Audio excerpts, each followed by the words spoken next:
Di video kali ini saya akan melanjutkan tentang model empirik magic formula. Ini adalah melanjutkan dari video sebelumnya.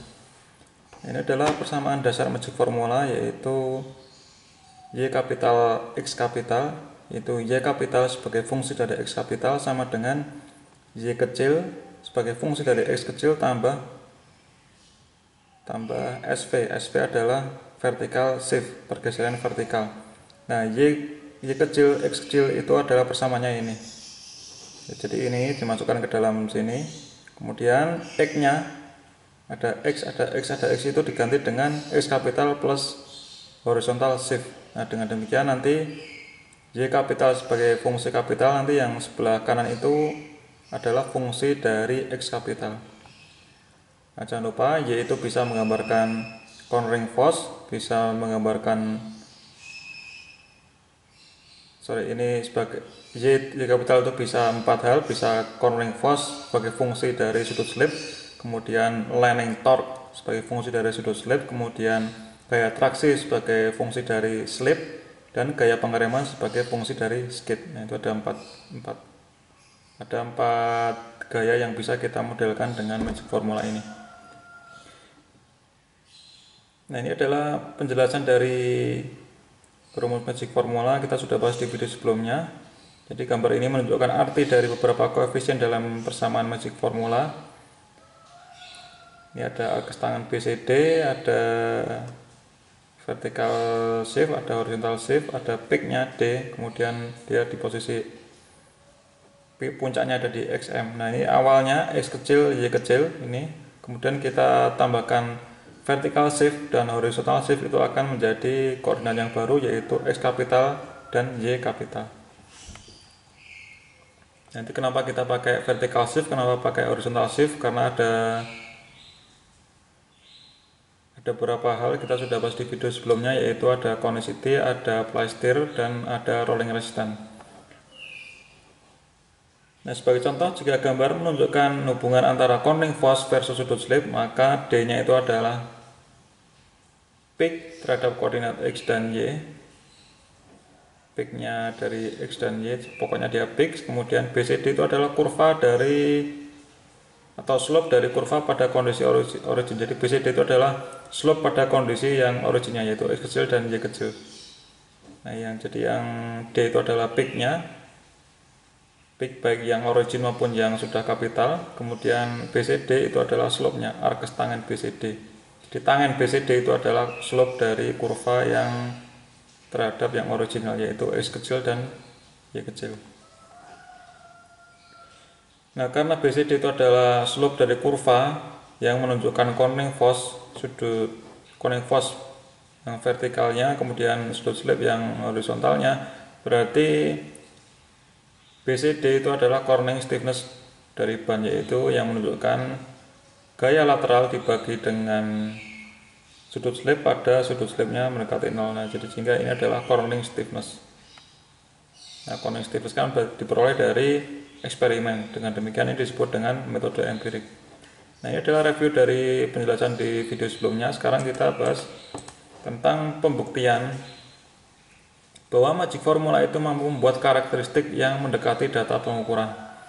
Nah, gambar-gambar berikut itu memperlihatkan perbandingan dari data eksperimen dan curve fitting dengan persamaan magic formula untuk mencari hubungan antara gaya lateral versus sudut slip, kemudian momen landing torque versus sudut slip juga, dan gaya pengereman versus skid pada passenger car.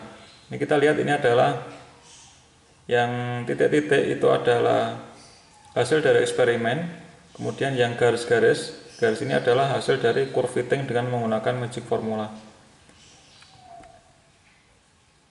Nah, sebagaimana yang kita bahas di video sebelumnya, bahwa persamaan magic formula itu menghasilkan antisimetrik, berarti akan ada dua kurva, ini dan sini.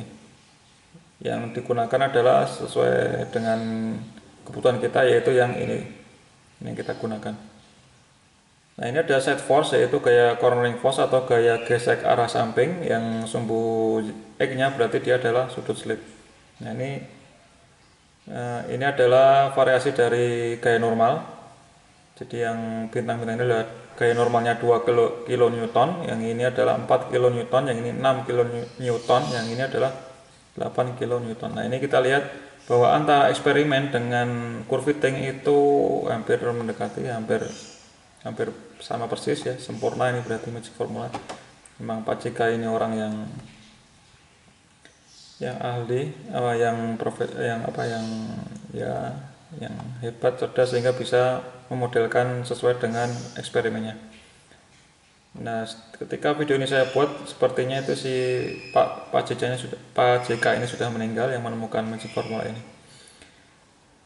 Nah, berarti yang kita gunakan ya satu saja, yang ini tidak perlu kita gunakan.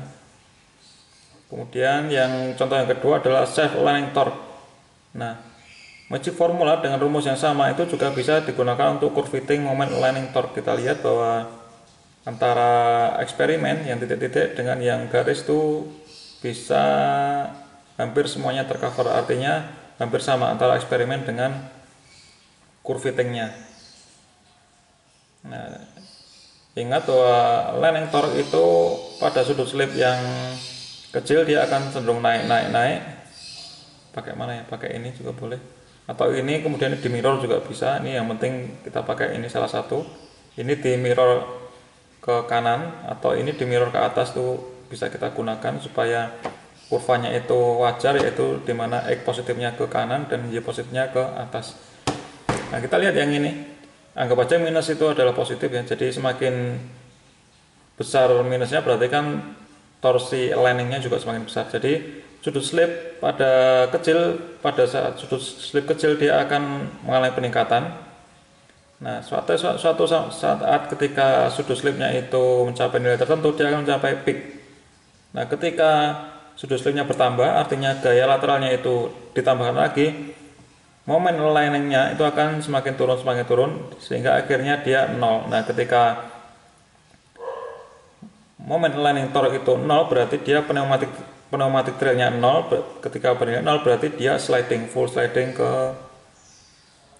arah samping, atau gimana ya, bukan sliding siapa, yang jelas dia ya ketika ini pneumatic trailnya semakin kesini, semakin ke atas, semakin naik pneumatic trailnya. Nah, kemudian ketika ditambahkan lagi akibat adanya sliding yang semakin tinggi dari belakang kontak pas, pneumatic trailnya itu akan semakin turun dan akhirnya 0. Nah, ketika 0 dia akan full sliding ke samping rodanya, tidak ada aligning torque lagi. Nah, kemudian yang braking force juga sama berlaku. Kita lihat antara curve fitting magic formula dengan garisnya itu juga hampir sama. Nah, ini adalah hebatnya magic formula, kita bisa menggunakan rumus magic formula untuk mengcurve fitting hasil dari eksperimen kita, baik yang untuk braking force, kemudian aligning torque, kemudian gaya samping. Nah, pertanyaan yang susah adalah bagaimana cara eksperimennya. Nah, itu saya belum bisa jawab. Ini adalah hasil dari eksperimen, saya tidak ditunjukkan bagaimana setup eksperimennya. Oke, ini adalah bukti yang menunjukkan magic formula itu bisa mengcurve fitting dari keempat gaya. Ini ada juga nanti kalau kita menggunakan traksi ya, berarti ini adalah gaya traksi versus slip. Nah, ingat untuk yang braking force itu skidnya itu menggunakan minus. Oke. Nah, ini adalah contoh nilai dari koefisien dalam magic formula untuk memprediksi gaya lateral, aligning torque, dan gaya pengereman dari sebuah ban. Ini ditampilkan dalam tabel ini. Jadi yang ini kurva, setelah kita curve fitting ini, itu nanti akan ketemu koefisien dalam persamaan magic formula, yaitu D nya, kemudian C nya, kemudian B, E, kemudian vertical shift maupun horizontal shift. Sebentar, kalau vertical shift, horizontal shift ya harusnya bisa ketemu ya, semuanya bisa ketemu, sehingga kita bisa memformulasikan karakteristik tiap ban. Jadi dengan curve fitting kemudian kita cocokkan bahwa hasil eksperimen sama dengan curve fittingnya, berarti nanti kita sudah memperoleh yang koefisien dari persamaan magic formula. Ini adalah contohnya. sudah ditemukan koefisien-koefisien contohnya. Jadi yang ini adalah gaya lateral, satuannya Newton, kemudian ini adalah moment landing torque, satuannya Newton meter, dan ini adalah gaya pengereman, satuannya Newton. Nah, jangan lupa bahwa sudut slipnya itu dalam satuan derajat, dan kalau skid dalam kasus pengereman dia bernilai negatif, jadi negatif 0 sampai negatif 100%. Ini ada variasi gaya normal yaitu 2468 untuk tiap-tiap gaya samping, kemudian untuk tiap-tiap moment landing torque. Kalau moment landing torque dia 4682, sama juga ya 2468. Kalau yang gaya braking dia hanya 3468, 4 kN, 6 kN, dan 8 kN gaya normalnya. Nah, ini adalah nilai-nilai dari koefisien dalam magic formula, yaitu nilai koefisien B-nya, kemudian C-nya, D-nya, E-nya, horizontal shift maupun vertical shift. Ini adalah nilai BCD, artinya B kali C kalikan D untuk tiap-tiap gaya normal. Karena kan gaya gesek kan dipengaruhi oleh gaya normal, sedangkan ketiga ini merupakan gaya gesek. Landing torque juga merupakan basic, dasarnya juga gaya gesek.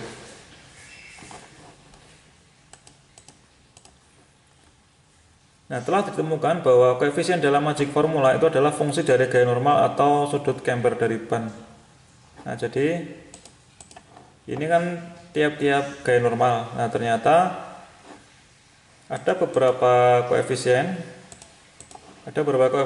dari banyak koefisien ini yang merupakan fungsi dari gaya normal. Jadi nanti ini bisa kita kurvating lagi beberapa koefisiennya itu sebagai fungsi dari gaya normal. Jadi kita nanti tidak, setelah kita melakukan eksperimen untuk variasi gaya normal, nanti setelah kita temukan datanya kita kurvating lagi sehingga nanti akan hanya satu persamaan atau satu persamaan yang sekaligus menunjukkan pengaruh dari gaya normalnya. Nah, bagaimana caranya?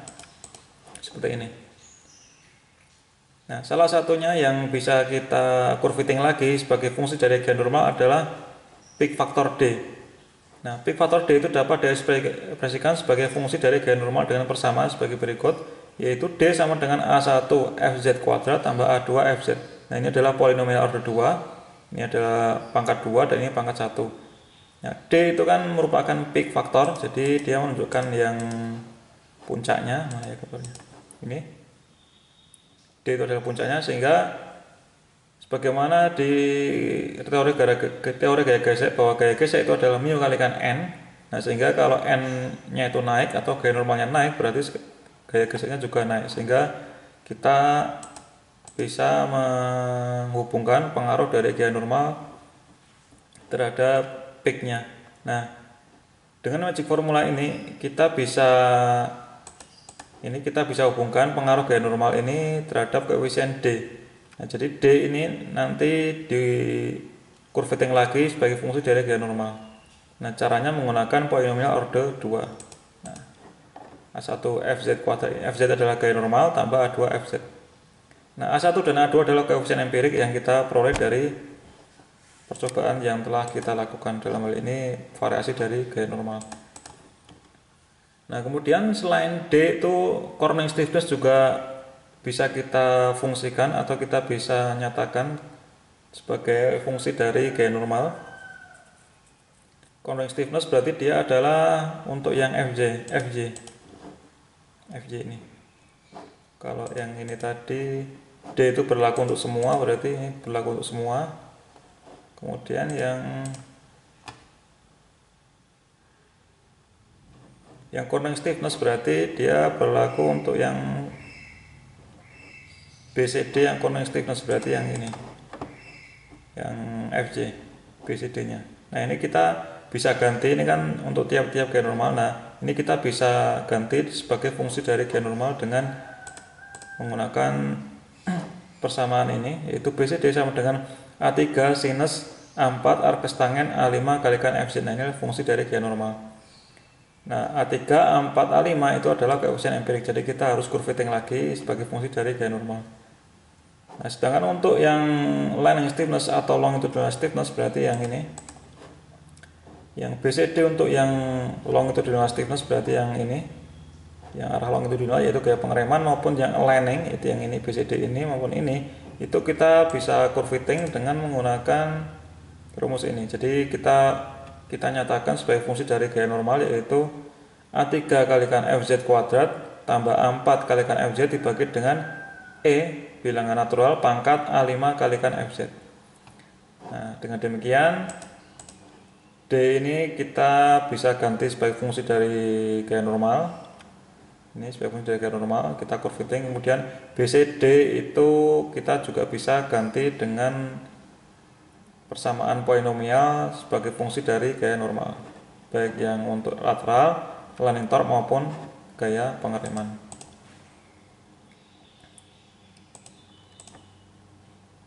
Nah, bagaimana yang dengan yang shape faktor C? Nah, untuk yang shape faktor C itu tampak secara praktis tidak tergantung dari gaya normal FZ, sehingga kita perlu mencari nilai rata-rata pada sebuah ban dari tabel 1.6. Nah, jadi untuk yang C itu tidak ada hubungannya dengan gaya normal, berarti kita harus rata-rata dari seluruh hasil data ini, dimana untuk rata-ratanya untuk yang cornering force versus sudut slip C nya 1,3, kemudian self landing torque itu C nya itu di rata-rata 2,4, kemudian braking itu C nya adalah 1,6.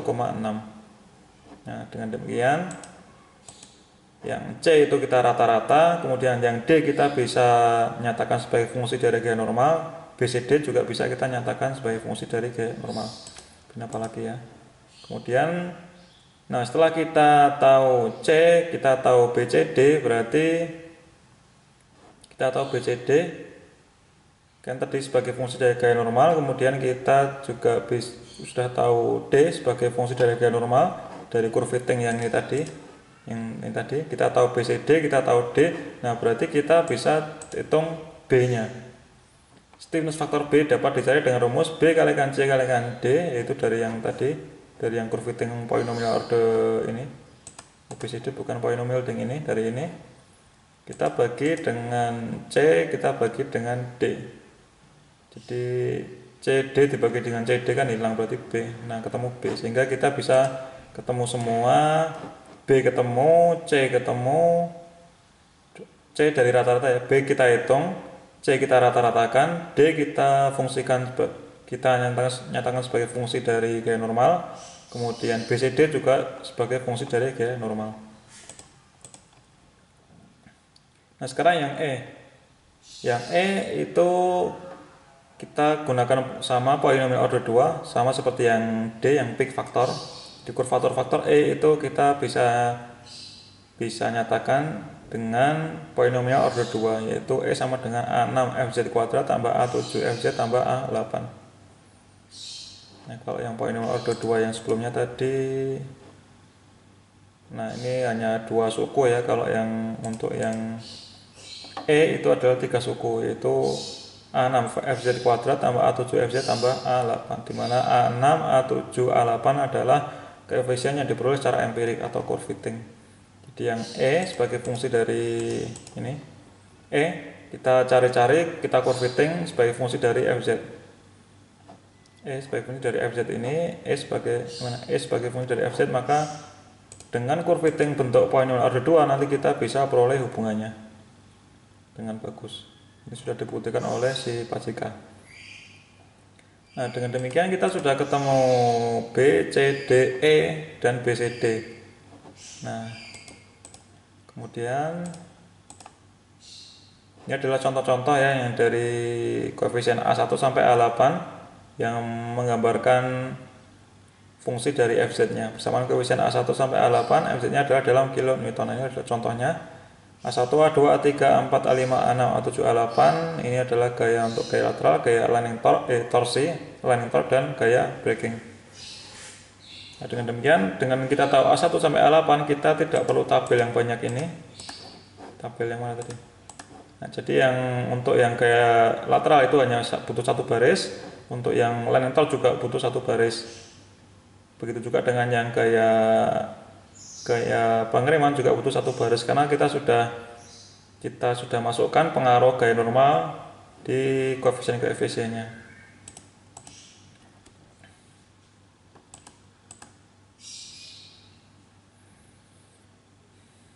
Nah, sekarang bagaimana dengan pengaruh camber? Nah, pengaruh camber itu kan ada, kalau roda bentuknya atau geometrinya atau dia miring membentuk sudut camber, dia kan ada yang gaya yang namanya dorongan camber. Nah, karena ada gaya dorongan camber dalam arah lateral, berarti itu akan memberikan pengaruh pada gaya lateral versus slip, kemudian juga momen aligning torque versus sudut slip. Nah, dalam bentuk shift horizontal dan shift vertikal. Jadi camber itu akan memberikan pengaruh kepada gaya cornering versus sudut slip maupun aligning torque versus sudut slip. Nah, karena dengan adanya camber itu meskipun sudut slipnya 0, itu sudah memiliki gaya lateral FJ. Nah, dengan demikian kita butuh yang namanya shift horizontal dan shift vertikal. Nah, penambahan shift karena sudut camber dirumuskan sebagai berikut. Jadi kalau yang ini tadi, kayak yang ini mana tadi? Yang ini, yang SH dan SV itu yang didapat dari eksperimental, itu dia masih memiliki sudut camber 0, sudut cambernya 0, belum masukkan sudut camber. Nah, kalau kita ingin memasukkan sudut camber, kita sudah melakukan eksperimen dengan mengetahui pengaruh sudut camber, maka kita bisa curve fitting dengan menggunakan rumus ini, di mana penambahan shift karena sudut camber dirumuskan sebagai berikut. Berarti shift horizontalnya itu akan menjadi A9 kalikan sudut slip, kemudian shift vertikalnya itu A10 kalikan FZ kuadrat tambah A11 kalikan FZ kalikan sudut slipnya. Jadi nanti ada perubahan di sudut, ada perubahan di shiftnya baik vertikal maupun horizontal ketika kita masukkan pengaruh camber. Nah, sama A9 A11 adalah koefisien empirik. Nah, bagaimana dengan delta B akibat dari camber? Kita bisa gunakan ini adalah perubahannya. Jadi B-nya itu akan berubah. Berubahnya sebesar apa? B yang awal dikalikan dengan yang ini. 1 dikurangi A12 kalikan harga mutlaknya dari sudut slip. Ini camber ya, sorry. Ini camber. Ini camber bukan sudut slip ya. Jadi perubahan shift vertikalnya itu berapa nilai sudut slipnya, cambernya dikalikan dengan persamaan ini. Itu adalah untuk curve fitting. Nanti kita curve fitting sehingga ketemu A9, A10, A11. Nah, untuk yang stiffness factor itu B-nya akan menjadi B yang awal dikalikan dengan A12 kali harga mutlak dari sudut cambernya. Nah, nilai dari self aligning torque pada sudut yang tinggi akan berubah karena perubahan dari stiffness factor B. Nilai dari self aligning torque pada sudut yang tinggi akan berubah karena perubahan dari stiffness factor B ya. Karena kan untuk sudut apa ya? Sudut slip atau sudut camber ya, nggak tahu. Yang jelas memang self aligning torque kan dia ada puncaknya. Atau sudut camber ya mungkin ya. Ya. Dari nilai dari self aligning torque pada sudut yang tinggi akan berubah karena perubahan dari stiffness factor B ya. Karena stiffness factor B berubah akibat adanya camber, berarti ya stiffness factornya berubah. Untuk mengkompensasi ini, kurvator faktor E untuk self aligning torque harus dibagi dengan, ini nggak paham nih saya ini. Jadi dengan adanya camber itu faktor E harus dibagi dengan yang ini, dibagi dengan 1 min A13 kalikan sudut camber. Nah, ini untuk contohnya dari A9 sampai A13 untuk ban yang sama dengan yang tabel yang sebelumnya tadi. Ini dengan memasukkan pengaruh dari sudut camber. Sudah diketahui untuk yang gaya lateralnya. Sudut camber itu kan dia menghasilkan gaya samping, sehingga yang berpengaruh itu hanya gaya samping dan aligning torque. Ini dari A9 sampai A13. Ini kalau kita mau memasukkan pengaruh dari sudut camber. Nah, itu adalah penjelasan tentang koefisien-koefisien dari magic formula, kemudian bagaimana cara membuat curve fitting yang merupakan fungsi dari gaya normal, kemudian bagaimana jika kita memasukkan pengaruh dari sudut camber. Nah, itu persamaan apa yang digunakan yang ini, yang kita bahas di video ini.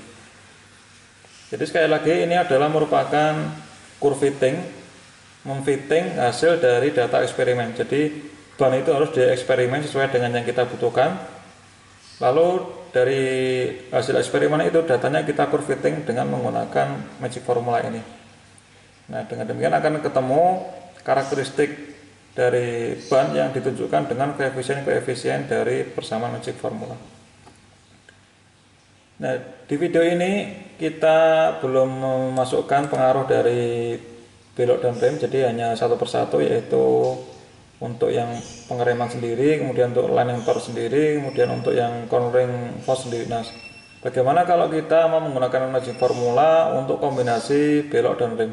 Nah, ini akan kita bahas di video selanjutnya. Terima kasih.